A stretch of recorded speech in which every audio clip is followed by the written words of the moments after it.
ஒரு ஊர்ல ஒரு அழகான கிராமம் இருக்குது. அந்த கிராமத்துல பிறவியில இருந்தே பார்வை தெரியாத ஒரு மனுஷன் இருக்கிறாங்க. அவருக்கு இந்த வானம் எவ்வளோ அழகா இருக்குன்னு பார்த்தது கிடையாது. தன்னை சுத்தி இருக்கிற அந்த மரம், செடி, கொடிகள்லாம் எப்படி இருக்குங்கிறது தெரியாது. ஏன் தன்னோட சொந்த சரீரம் எப்படி இருக்கும்னு தெரியாது. தன்னோட தாய் தகப்பனோட முகம் எப்படி இருக்கும்னு தெரியாது. இப்படி பிறந்ததிலிருந்து எதுவுமே தெரியாம வாழ்ந்துட்டு இருக்கிறாங்க.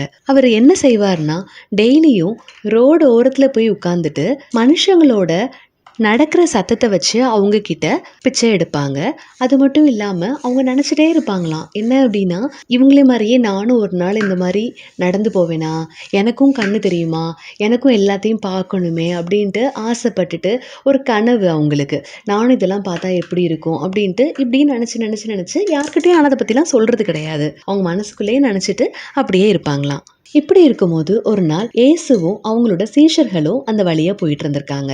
அப்போ அந்த சீஷர்கள் எல்லாரும் ஆண்டவரை பார்த்து, ஆண்டவரே, இந்த மனுஷன் பிறவி குருடனா இருக்கிறதுக்கு அவர் செஞ்ச பாவமா இல்ல அவங்களோட அம்மா அப்பா செஞ்ச பாவமா அப்படின்னு சொல்லி கேட்டிருக்காங்க. அதுக்கு ஆண்டவர் பதில் சொல்றாங்க, இது இவன் செஞ்ச பாவமும் கிடையாது, அவனோட பெற்றோர்கள் செஞ்ச பாவமும் கிடையாது. தன்னை நேசிக்கிற ஒருவர் மேல ஆண்டவர் எவ்வளவு பிரியமா இருக்கிறாருங்கிறதையும், தன்னை மட்டுமே சார்ந்து இருக்கிற ஒருவரோட வாழ்க்கையில ஆண்டவர் எவ்வளவு பெரிய காரியங்களை, அதிசயமான காரியங்களை செய்யறாருங்கிறதையும் சுத்தி இருக்கிற ஒவ்வொருத்தரும் பார்த்து ஆச்சரியப்படுற மாதிரியான காரியங்கள் நடக்கிறதுக்காக தான் இதை ஆண்டவர் அனுமதிச்சிருக்கிறாங்க அப்படின்னு சொல்லிட்டு பதில் சொல்றாங்க.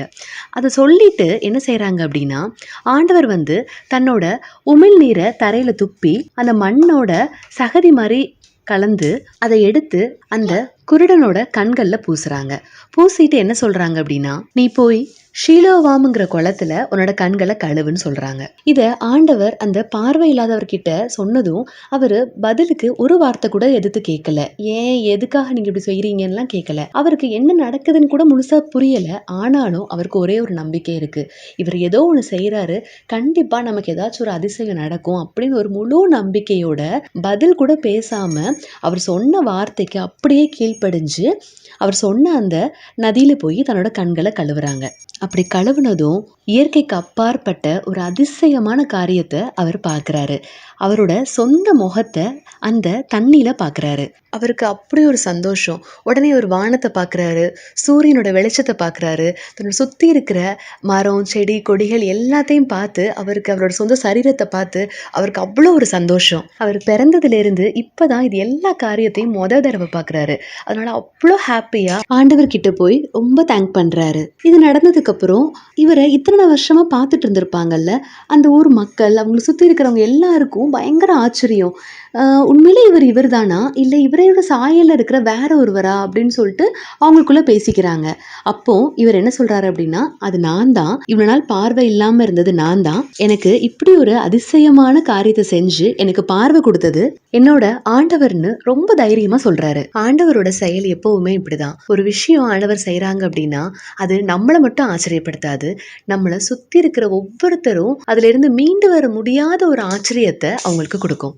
சங்கீதம் 20:4 சொல்லப்பட்டிருக்கு, அவர் உமது மன விருப்பத்தின்படி உமக்கு தந்தருளி உமது ஆலோசனைகளை எல்லாம் நிறைவேற்றுவாராக. அந்த பார்வை இல்லாத மனுஷன் ஆண்டவர் கிட்ட பிரயர் பண்ணல, எனக்கு பார்வை வேணும்னு சொல்லி கேட்கல. ஆனா அவரோட இருதயத்துல உள்ள ஆசை, கனவு எல்லாமே நானும் மத்தவங்கள மாதிரி எல்லாத்தையும் பார்க்கணும், எனக்கும் ஒரு நாள் பார்வை தெரியணுங்கிறது தான். ஆண்டவர் அவரோட இருதயத்தை பார்த்தாங்க, இருதயத்தோட ஆழத்தை பார்த்தாங்க, அதை நிறைவேற்றவும் செய்யறாங்க.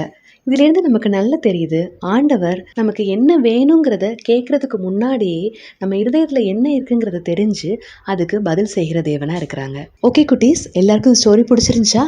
நம்மளும் இந்த ஸ்டோரியில வர்ற மாதிரி ஜீசஸை நம்பி ஜீசஸ் சொல்ற எல்லா வார்த்தைக்கும் ஒபே பண்ணி நடந்தோம் அப்படின்னா நம்ம ப்ரேயர் பண்ணி கேட்காம நம்ம மனசுக்குள்ள நினச்சிட்டு இருப்போம்ல, அந்த காரியத்தை கூட ஜீசஸ் ரொம்ப அழகாக நமக்காக செய்வாங்க.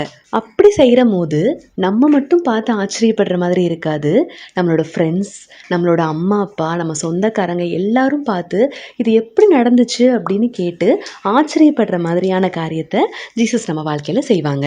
ஏன்னா ஜீசஸ் ரொம்ப ரொம்ப ரொம்ப பவர்ஃபுல்லானவங்க, என்ன நாளும் அவரால் செய்ய முடியும். ஓகேவா?